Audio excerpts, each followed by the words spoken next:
सजा मिली है मुझको तेरी दोस्ती के पीछे, दर दर भटक रहा हूँ तेरी दोस्ती के पीछे, दर दर भटक रहा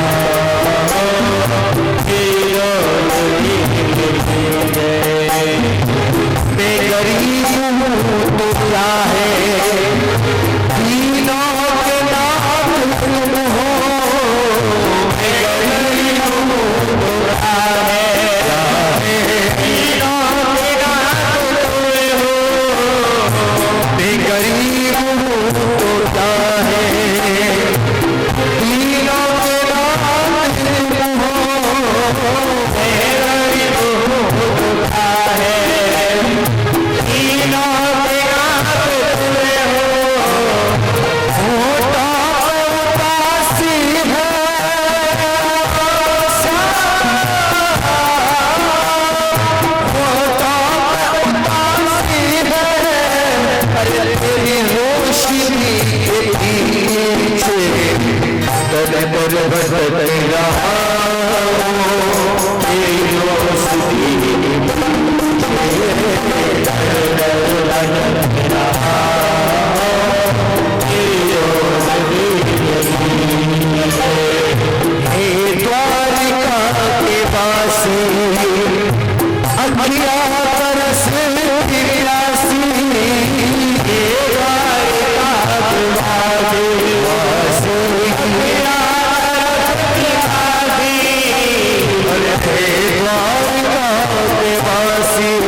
बचपन का यार तेरा आया तेरे घर में,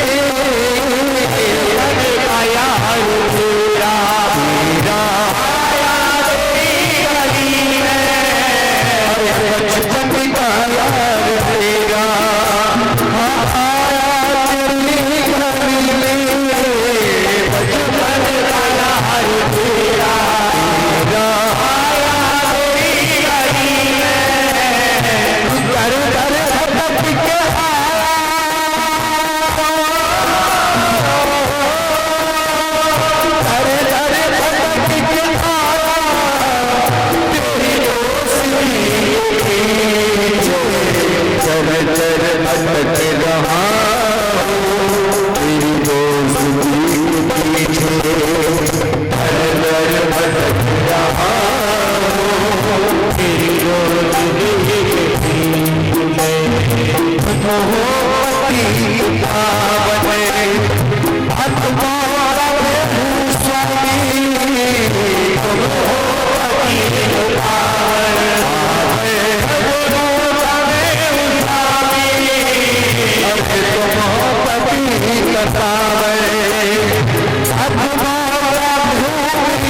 जीवतन्तम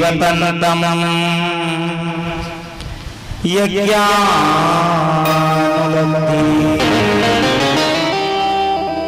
आज सुदामा की यात्रा प्रारंभ हो गई। अब देखी है नहीं रास्ता, कभी गए नहीं द्वारिका। अब जाना था द्वारिका और पहुंच गए अयोध्या। काशी वृंदावन भ्रमण करते जा रहे हैं, मार्ग नहीं मिल रहा है। और आज भ्रमण करते करते मार्ग में नदी पड़ गई। अब जैसे ही नदी को देखा, नदी को देख करके अब सुदामा सोचने लगे पार कैसे जाऊं।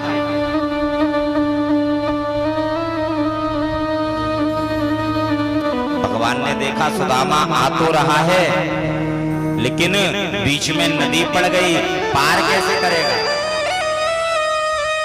तुरंत नाविक का रूप बनाया और नौका लेकर के नदी में आ गए। आवाज लगा दी, भैया कोई है क्या जो पार लगाएगा।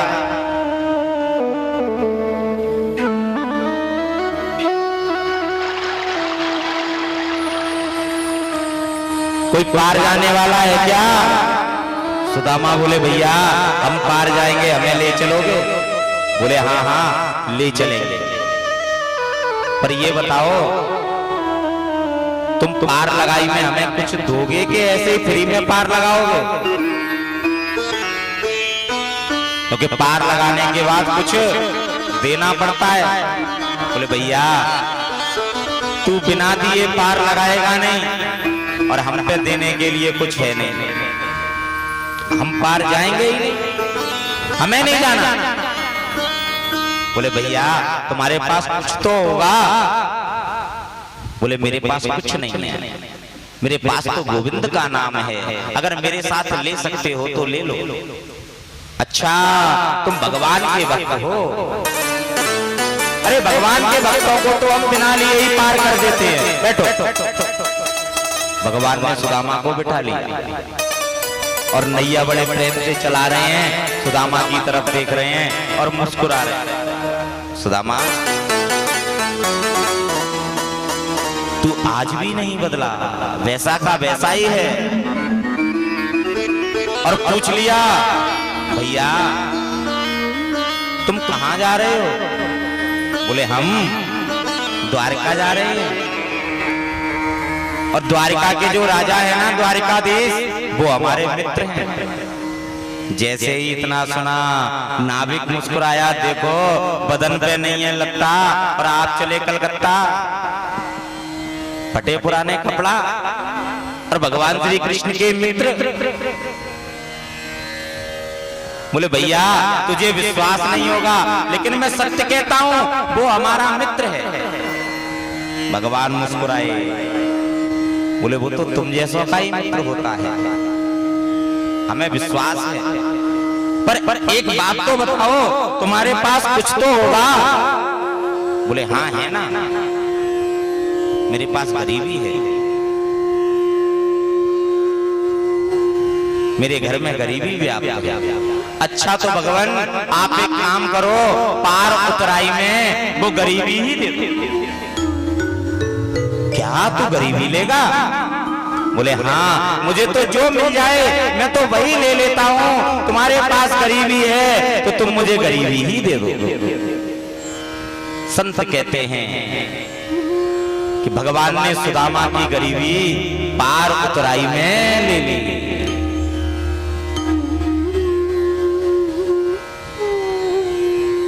और पार लगा दिया सुदामा को।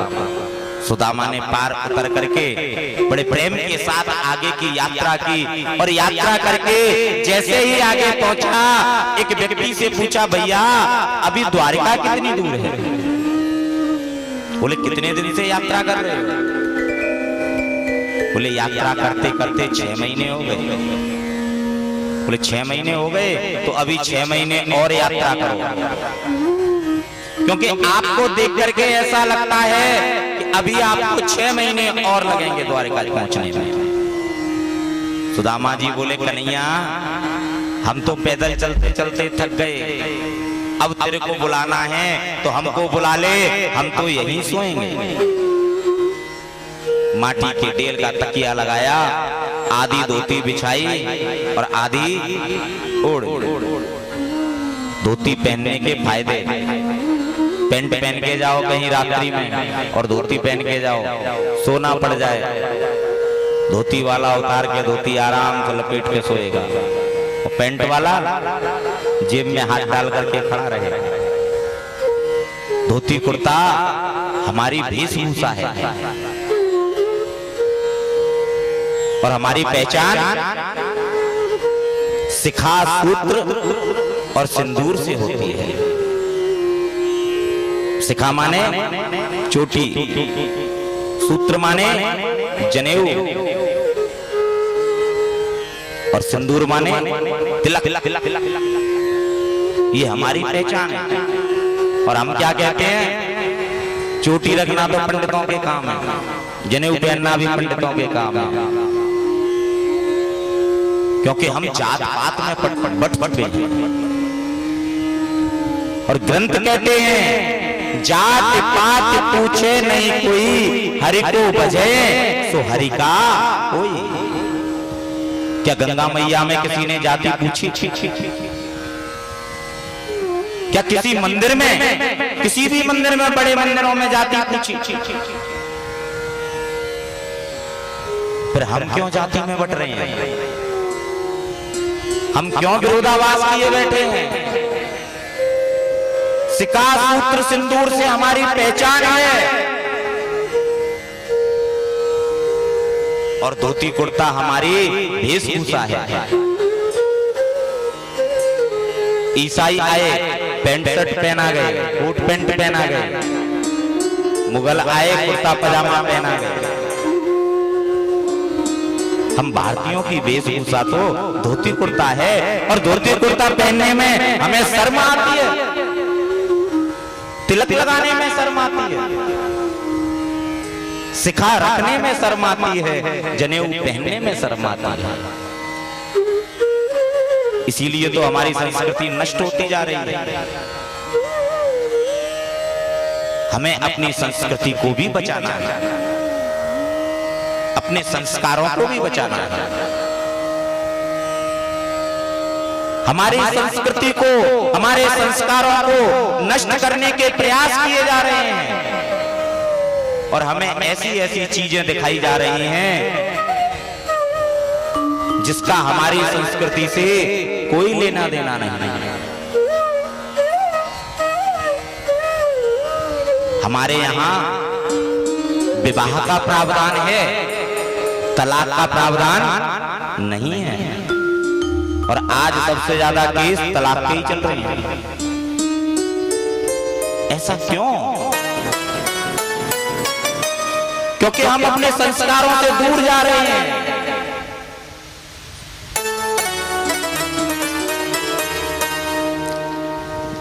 सुखदेव जी महाराज कहते हैं, राजा परीक्षित आज आधी धोती बिछाई और आधी ओढ़ी, प्रेम से सो गए।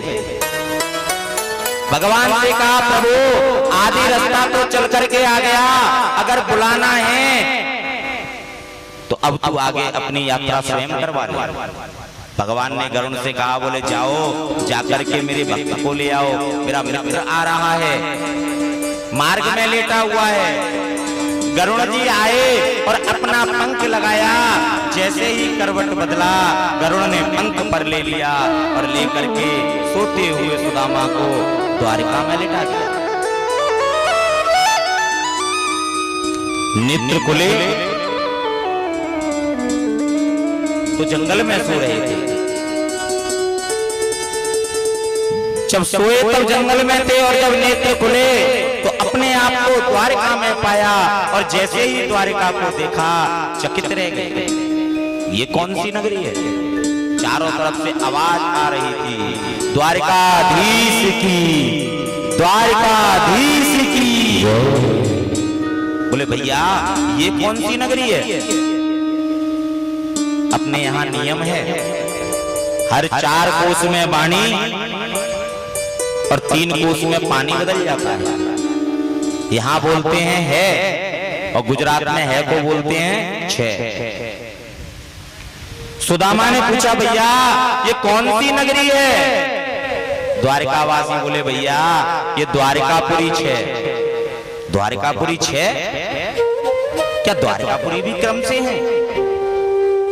हमें तो पता ही नहीं था कि द्वारिकापुरी क्रम से होती हैं। भैया हमें भगवान श्री कृष्ण के पास जाना है, वो कौन सी द्वारिका में मिलेंगे? बोले देखो वो सामने जो द्वार बना है ना, उस द्वार से आप जाओ, और जब द्वार से अंदर जाओगे आपको द्वारिकाधीश के दर्शन होंगे। आज सुदामा जी द्वार पर पहुंचते हैं, और द्वार पर पहुंच करके दो द्वारपाल खड़े हुए थे। उन द्वारपालों से बड़ा सुंदर निवेदन करते हैं, प्रभु हमें भगवान श्री कृष्ण से मिलना है। द्वारपाल बोले प्रभु आपसे मिलने के लिए बैठे हुए हैं, पर मैं देख के आऊं कहीं राजभोग करके विश्राम तो नहीं कर रहे, एक बार आज्ञा लेकर के आऊं। और आज द्वारपाल जाकर के निवेदन करते हैं, शीश पगा न जगा तन पे,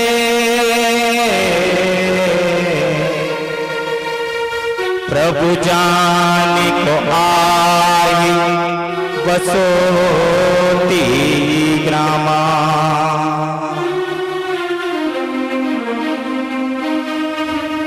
धोती पटे सी डटी लुपटे, अरुपाए उपा नहीं की नहीं जाना। द्वारे कड़ो द्विज एक रयो, चकितो वसुधा अभिरामा।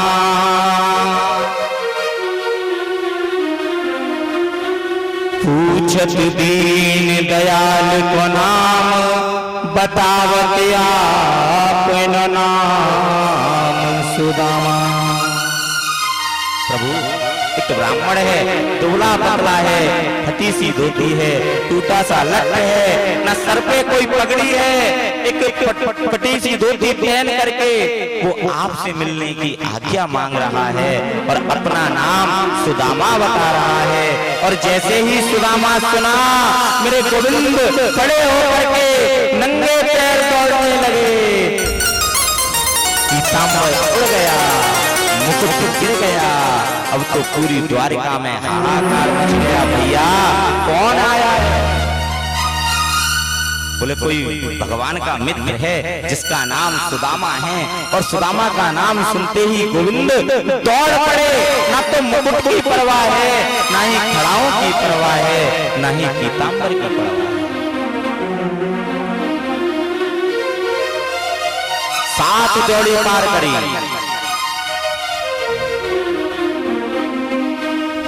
भगवान ने कहा मेरा मित्र 7 महीने से नंगे पैर चल, और जब वो नंगे पैर मेरे द्वार पर आ गया तो उसके लिए क्या मैं 7 जोड़ी भी नंगे पैर पार नहीं कर सकता?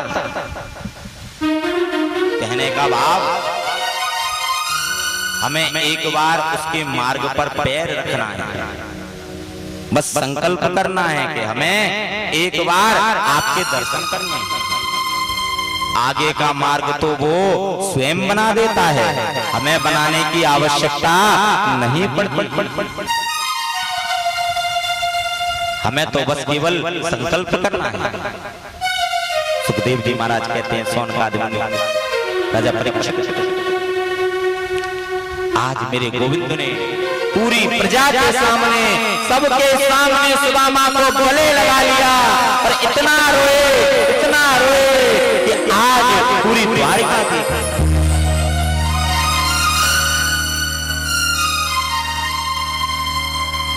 जब पुत्र पढ़ लिख करके बड़ा आदमी बन जाए और वो शहर में रहने लग जाए, और गांव से उसका गरीब पिता मिलने के लिए जाए, तो पुत्र को पिता से मिलने में शर्म आती है। ये है द्वारकाधीश श्री कृष्ण, जो अपने गरीब मित्र को सबके सामने गले लगा रहा है। मित्र 10 मत बनाओ, मित्र 1 बनाओ, लेकिन एक मित्र ऐसा बनाओ जो तुम्हारे सुख दुख में कंधे से कंधा मिलाकर खड़ा रहे। एक पिता पुत्र थे, बैठे हुए थे, कलयुग के ही थे, फोन चला रहे थे। पुत्र पिता ने पूछ लिया, बेटा क्या कर रहे हो? बोले दोस्तों से बात कर रहा हूं। कितने दोस्त हैं? बोले मेरे 1000 से ऊपर। बोले अच्छा इतने मित्र हैं? बोले हाँ। तो एक मित्र से कह दो, एक मित्र से नहीं 10 मित्र से कह दो कि मैं बीमार हूं, अस्पताल में हूं। बस 10 मित्रों के पास ये सूचना पहुंची, कोई मिलने नहीं आया, देखने तक नहीं आया, और तो और द्वारा फोन किया तो फोन भी नहीं उठाया, कईयों के तो स्विच ऑफ हो गए। अब पिता ने कहा मेरा एक मित्र है, चल मैं तुझे उससे मिलवा के लाता हूं। रात्रि को 12 बजे मित्र के घर गए और जाकर के द्वार बजाया। अंदर से आवाज आई, कौन? बोले मैं तेरा मित्र। मित्र ने दरवाजा खोला, एक हाथ में तलवार और एक हाथ में नोट, धन था। मित्र बता तुझे क्या चाहिए, क्योंकि तूने रात्रि को 12 बजे आकर के मेरा द्वार बजाया है। या तो तुझे धन की आवश्यकता है या तुझे मेरे साथ की आवश्यकता है। बता तुझे धन चाहिए या मेरा साथ चाहिए? पिता ने कहा मैं अपने पुत्र को दिखा रहा था कि मित्र कैसा होना चाहिए। ये भगवान का मित्र है, और भगवान ने अपने मित्र को सबके सामने गले लगाया। देख सुदामा की दीन दशा, करुणा करके करुणा निधि रोए। पानी परात को हाथ छुओ नहीं, नैनन की जल सो पग धोए। सिंहासन पर बिठा करके आज पैर धोने के लिए जल मंगवाया गया, लेकिन जल का तो प्रयोग ही नहीं किया गया। नेत्रों से ऐसी अश्रु की धार बही कि सुदामा के पैर तो अश्रुओं के जल से धुल गए। भगवान कांटे निकाल रहे हैं, और कोई कोई कांटा जो ज्यादा अंदर घुसा हुआ है वो नाखूनों से नहीं निकलता है। मेरे गोविंद अपने दांत से उन कांटों को निकाल रहे हैं। ये है मेरे गोविंद का करुणा स्वरूप।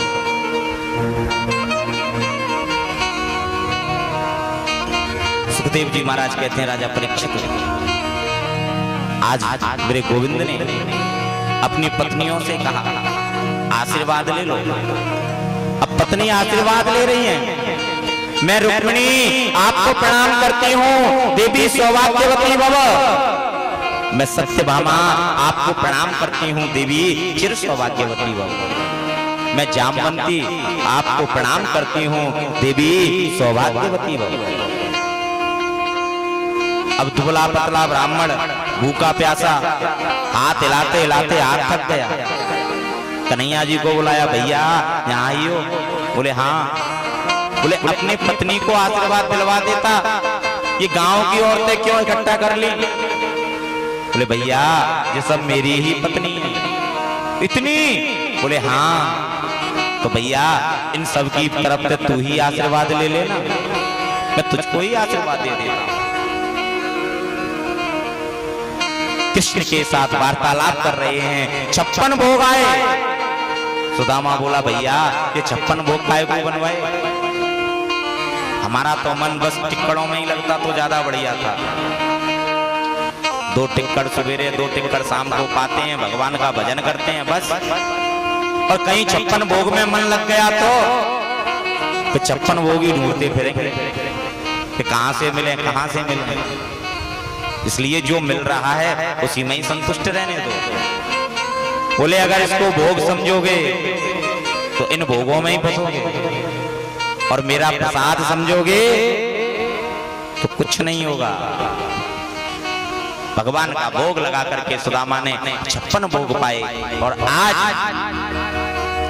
बैठ करके वार्तालाप हो रहा है। कन्हैया जी बोले सुदामा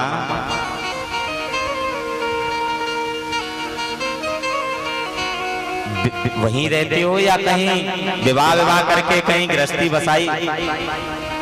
बोले हाँ विवाह हो गया और तुम्हारी भाभी का नाम सुशीला है। बोले अच्छा तुमने हमें नहीं बुलाया विवाह में?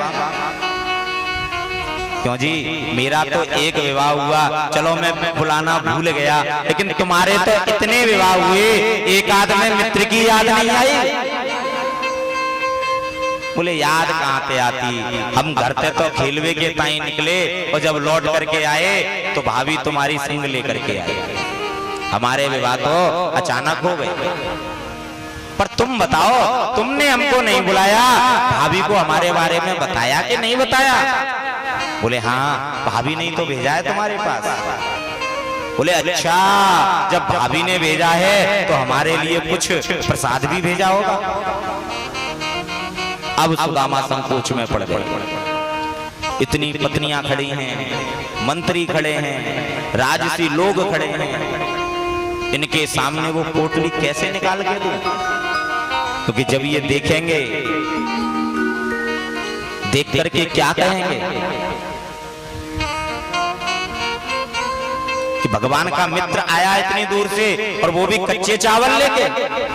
सुदामा बोल पड़ा अरे तू भी क्या बात को पकड़ करके बैठ जाता है, चल बचपन की यादें और ताजा करते हैं ना। गुरुकुल में हमारे साथ कौन कौन पढ़ता था? बोले बात मत घुमाओ, पहले ये बताओ भाभी ने क्या भेजा? बोले कुछ नहीं भेजा भाभी ने, और जो भेजा है दे दूंगा। बोले कब दोगे? अभी चाहिए। क्योंकि भगवान भी कह रहे हैं सुदामा एक बार तो तू मेरा भाग ले चुका है, दोबारा तुझे वो गलती नहीं करने दूंगा, इसलिए आज वो प्रसाद लेकर के ही मानूंगा। सुदामा ने बहुत प्रयास किया बात घुमाने का, भगवान श्री कृष्ण नहीं माने और उन्होंने वो पोटली खींच ली।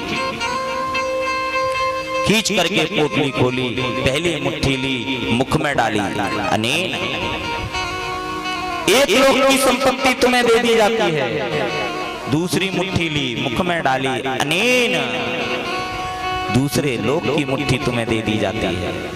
और जैसे ही तीसरी मुट्ठी मुख में डालने के लिए हाथ बढ़ाया, रुक्मिणी आ गई और नेत्रों से बोली सब कुछ इसी ब्राह्मण को दे दोगे तो हम कहां जाएंगे? दो लोग तो दे चुके हो। भगवान को क्रोध आ गया, रुक्मिणी इसी ब्राह्मण की वजह से तू मेरे पास बैठी हुई है। अगर ब्राह्मण पत्रिका लेकर के नहीं आता तो आज तू मेरे पास नहीं होती, और तू देने से रोक रही है। मैं आज सर्वस्व दे देना चाहता हूं अपने मित्र को। तुरंत बोल पड़ी कच्चे हैं, ज्यादा खाओगे बीमार पड़ जाओगे। सुदामा भी बोल पड़े यही तो बात है इसकी, ये मानता नहीं है। एक बार जो कार्य करता है वो पीछे पड़ के करता है।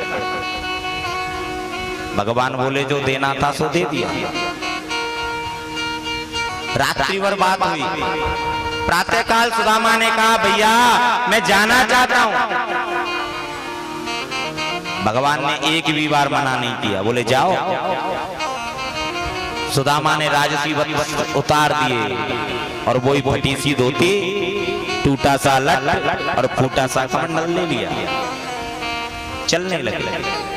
सुदामा के मन में भाव है कि भगवान कुछ देंगे। भगवान तो सबके भाव को समझते हैं। सुदामा से बोले सुदामा चलो मैं तुम्हें अपने राज्य की सीमा तक छोड़ करके आता हूं। रथ में बिठाया, भगवान लेके जा रहे हैं। सुदामा विचार कर रहे हैं कि शायद सीमा पर देंगे।